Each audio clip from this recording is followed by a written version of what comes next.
Doon sa puntong yun, alam po ninyo, pati yung kinakain kong hopya, pinagtripan nila.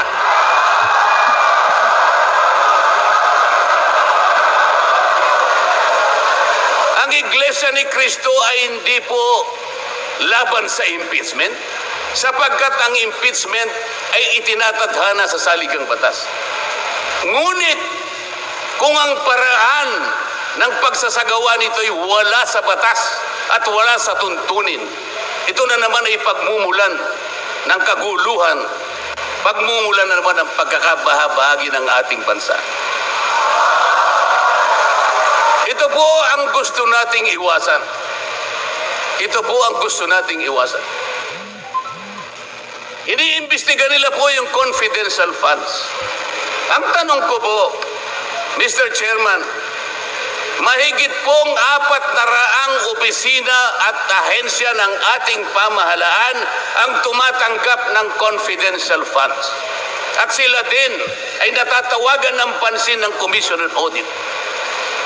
Bakit naman isang opisina lang ang pinipilit niyong usisain? Hindi ba masyadong halata namang pamumulitika yan? Ito po yung gusto nating liwanagin. Hindi po tayo laban sa pag-iimbestiga ng katiwalian. Ilagay po natin sa ayos. Sana man lang kumuha sila ng ilang pang mga bahagi ng opisina na kagaya din ng pagkagamit ng confidential funds, sapagkat ang layunin po raw ay makagawa ng batas. Kung talagang gusto ninyong gumawa ng batas, kasi po in aid of legislation, palagi po ito ang nagagamit, inquiry in aid of legislation. Nasa saligang batas po naman talaga ito eh. Kaya lang, meron pong limitasyon ang inquiry in aid of legislation. Ano po yung unang limitasyon? Kailangan po meron ka ng nakabalangkas na batas, panukala.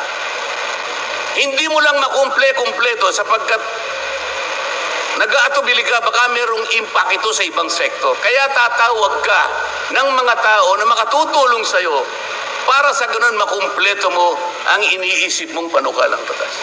Pagka ganun, alam niya kung sinong tatawagin niya. At alam niya rin kung anong itatanong niya. Hindi po ganun ang nangyayari ngayon eh.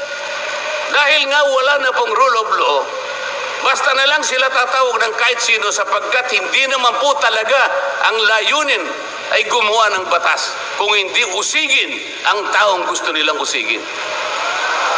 Ito po ang nangyayari ngayon. Kaya nga po, dahil sa kagustuhan nila na talagang usigin ng ICC ang Pangulong Duterte, alam po rin nyo, yun lang ang tanging layunin.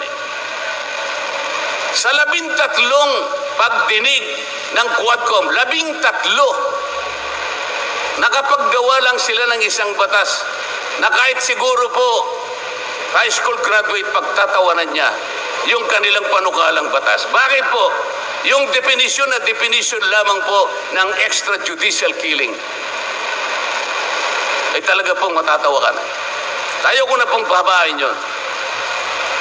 Ibig sabihin, ang layunin talaga ay hindi in aid of legislation, kung hindi in aid of prosecution, in aid of persecution.